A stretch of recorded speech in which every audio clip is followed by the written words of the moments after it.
ਇਸ ਤਰ੍ਹਾਂ ਸਿੱਖ ਪੂਰੀ ਦੁਨੀਆ 'ਚ ਫੈਲ ਗਏ ਆ, ਜਿੱਥੇ-ਜਿੱਥੇ ਵੀ ਜਾਂਦੇ ਆ, ਉਹ ਉਸੇ ਮੁਲਕ ਨੂੰ ਆਪਣਾ ਮੁਲਕ ਅਪਣਾ ਲੈਂਦੇ ਆ ਤੇ ਹਰ ਜਗ੍ਹਾ ਉਹ ਵੱਧ ਚੜ੍ਹ ਕੇ ਕਿਤੇ ਵੀ ਕਿਸੇ ਤਰ੍ਹਾਂ ਦੀ ਜਿਹੜੀ ਜ਼ਰੂਰਤ ਹੁੰਦੀ ਆ, ਉਹਦੇ ਵਿੱਚ ਹਿੱਸਾ ਪਾਉਂਦੇ ਹੈਗੇ ਆ। ਇੰਡੀਅਨ ਐਪਲਸ ਤੋਂ ਖਬਰ ਆ ਰਹੀ ਹੈ ਭਈ ਉੱਥੇ ਦੀ ਸਿੱਖ ਕਮਿਊਨਿਟੀ ਨੇ ਪਿਛਲਾ ਐਤਵਾਰ ਜੋ ਬੇਘਰੇ ਲੋਕ ਹੈਗੇ ਆ, ਹੋਮਲੈਸ ਲੋਕ ਹੈਗੇ ਆ, ਉਹਨਾਂ ਦੀ ਇੱਕ ਆਰਗਨਾਈਜੇਸ਼ਨ ਆ ਵੀਲਰ ਮਿਸ਼ਨ, ਉਹਨਾਂ ਨੂੰ 25,000 ਤੋਂ ਵੱਧ ਪਾਣੀ ਦੀਆਂ ਬੋਤਲਾਂ ਜੋ ਆ ਉਹ ਡਿਸਟ੍ਰੀਬਿਊਟ ਕੀਤੀਆਂ ਹੈਗੀਆਂ। ਤੇ ਕੇਪੀ ਸਿੰਘ ਸਿੱਖ ਸੰਗਤ ਗੁਰਦੁਆਰਾ ਦੇ ਆ, ਉਹਨਾਂ ਨੇ ਇਹ ਕਿਹਾ ਆ ਭਈ ਸਾਡਾ ਮਕਸਦ ਹੀ ਇਹ ਆ ਸਾਡੇ ਗੁਰੂ ਦਾ ਭਈ ਆਪਾਂ ਹਰ ਇੱਕ ਦੇ ਨਾਲ ਸ਼ੇਅਰ ਕਰੀਏ, ਰੱਬ ਦਾ ਨਾਂ ਲਈਏ। ਸੋ ਇਹ ਇੱਕ ਵਧੀਆ ਕੰਮ ਕੀਤਾ ਗਿਆ ਹੈਗਾ। ਉਹ ਕਹਿੰਦੇ ਵੀ ਅੱਜ ਤੋਂ ਕੁਝ ਸਾਲ ਪਹਿਲਾਂ ਓਕ ਕ੍ਰੀਕ ਵਿਸਕੌਨਸਨ ਦੇ ਵਿੱਚ ਜੋ ਕੁਝ ਵਾਪਰਿਆ ਸੀ ਉਹ ਆਪਾਂ ਸਾਰਿਆਂ ਨੂੰ ਪਤਾ ਹੈਗਾ। ਪਰ ਸਿੱਖ ਕਦੇ ਵੀ ਚਾਹੇ ਕਿਸੇ ਵੀ ਮੁਲਕ ਵਿੱਚ ਰਹਿੰਦੇ ਹੋਣ, ਕਿਸੇ ਤਰ੍ਹਾਂ ਦਾ ਉੱਥੇ ਨੈਚੁਰਲ ਡਿਜ਼ਾਸਟਰ ਆ ਜਾਏ, ਸਭ ਤੋਂ ਮੂਹਰੇ ਹੋ ਕੇ ਸੇਵਾ ਕਰਦੇ ਆ। ਇਹ ਆਪਾਂ ਆਪਣੇ ਮੁਲਕ ਅਮਰੀਕਾ ਦੇ ਵਿੱਚ ਵੀ ਪਿਛਲੇ ਬਹੁਤ ਸਾਲਾਂ ਦੇ ਵਿੱਚ ਦੇਖਿਆ ਆ। ਸੋ ਕਿਤੇ ਨਾ ਕਿਤੇ ਜ਼ਰੂਰ ਹਰ ਹਫ਼ਤੇ, ਹਰ ਰੋਜ਼ ਜੋ ਸਿੱਖ ਆ ਉਹ ਆਪਣੀ ਕਮਿਊਨਿਟੀ ਦੇ ਵਿੱਚ ਆਪਣੀ ਸੇਵਾ ਵਾਲਾ ਜਿਹੜੀ ਭਾਵਨਾ ਆ ਉਸ ਨੂੰ ਅੱਗੇ ਲੈ ਕੇ ਸੇਵਾ ਕਰਦੇ ਰਹਿੰਦੇ ਆ।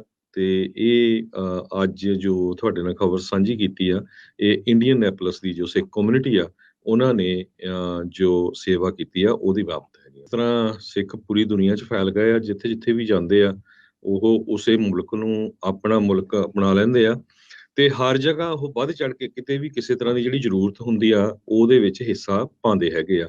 ਇੰਡੀਅਨ ਐਪਲਸ ਤੋਂ ਖਬਰ ਆ ਰਹੀ ਹੈ ਭਈ ਉੱਥੇ ਦੀ ਸਿੱਖ ਕਮਿਊਨਿਟੀ ਨੇ ਪਿਛਲਾ ਐਤਵਾਰ ਜੋ ਬੇਘਰੇ ਲੋਕ ਹੈਗੇ ਆ, ਹੋਮਲੈਸ ਲੋਕ ਹੈਗੇ ਆ, ਉਹਨਾਂ ਦੀ ਇੱਕ ਆਰਗਨਾਈਜੇਸ਼ਨ ਆ ਵੀਲਰ ਮਿਸ਼ਨ, ਉਹਨਾਂ ਨੂੰ 25,000 ਤੋਂ ਵੱਧ ਪਾਣੀ ਦੀਆਂ ਬੋਤਲਾਂ ਜੋ ਆ ਉਹ ਡਿਸਟ੍ਰੀਬਿਊਟ ਕੀਤੀਆਂ ਹੈਗੀਆਂ। ਤੇ ਕੇਪੀ ਸਿੰਘ ਸਿੱਖ ਸੰਗਤ ਗੁਰਦੁਆਰਾ ਦੇ ਆ, ਉਹਨਾਂ ਨੇ ਇਹ ਕਿਹਾ ਆ ਭਈ ਸਾਡਾ ਮਕਸਦ ਹੀ ਇਹ ਆ ਸਾਡੇ ਗੁਰੂ ਦਾ ਭਈ ਆਪਾਂ ਹਰ ਇੱਕ ਦੇ ਨਾਲ ਸ਼ੇਅਰ ਕਰੀਏ, ਰੱਬ ਦਾ ਨਾਂ ਲਈਏ। ਸੋ ਇਹ ਇੱਕ ਵਧੀਆ ਕੰਮ ਕੀਤਾ ਗਿਆ ਹੈਗਾ। ਉਹ ਕਹਿੰਦੇ ਵੀ ਅੱਜ ਤੋਂ ਕੁਝ ਸਾਲ ਪਹਿਲਾਂ ਓਕ ਕ੍ਰੀਕ ਵਿਸਕੌਨਸਨ ਦੇ ਵਿੱਚ ਜੋ ਕੁਝ ਵਾਪਰਿਆ ਸੀ ਉਹ ਆਪਾਂ ਸਾਰਿਆਂ ਨੂੰ ਪਤਾ ਹੈਗਾ। ਪਰ ਸਿੱਖ ਕਦੇ ਵੀ ਚਾਹੇ ਕਿਸੇ ਵੀ ਮੁਲਕ ਵਿੱਚ ਰਹਿੰਦੇ ਹੋਣ, ਕਿਸੇ ਤਰ੍ਹਾਂ ਦਾ ਉੱਥੇ ਨੈਚੁਰਲ ਡਿਜ਼ਾਸਟਰ ਆ ਜਾਏ, ਸਭ ਤੋਂ ਮੂਹਰੇ ਹੋ ਕੇ ਸੇਵਾ ਕਰਦੇ ਆ। ਇਹ ਆਪਾਂ ਆਪਣੇ ਮੁਲਕ ਅਮਰੀਕਾ ਦੇ ਵਿੱਚ ਵੀ ਪਿਛਲੇ ਬਹੁਤ ਸਾਲਾਂ ਦੇ ਵਿੱਚ ਦੇਖਿਆ ਆ।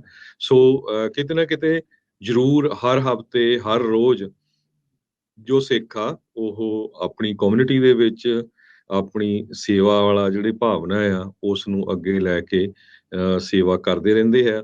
ਤੇ ਇਹ ਅੱਜ ਜੋ ਤੁਹਾਡੇ ਨਾਲ ਖਬਰ ਸਾਂਝੀ ਕੀਤੀ ਆ, ਇਹ ਇੰਡੀਅਨ ਨੈਪਲਸ ਦੀ ਜੋ ਸਿੱਖ ਕਮਿਊਨਿਟੀ ਆ ਉਹਨਾਂ ਨੇ ਜੋ ਸੇਵਾ ਕੀਤੀ ਆ ਉਹਦੀ ਬਾਬਤ ਹੈਗੀ ਆ।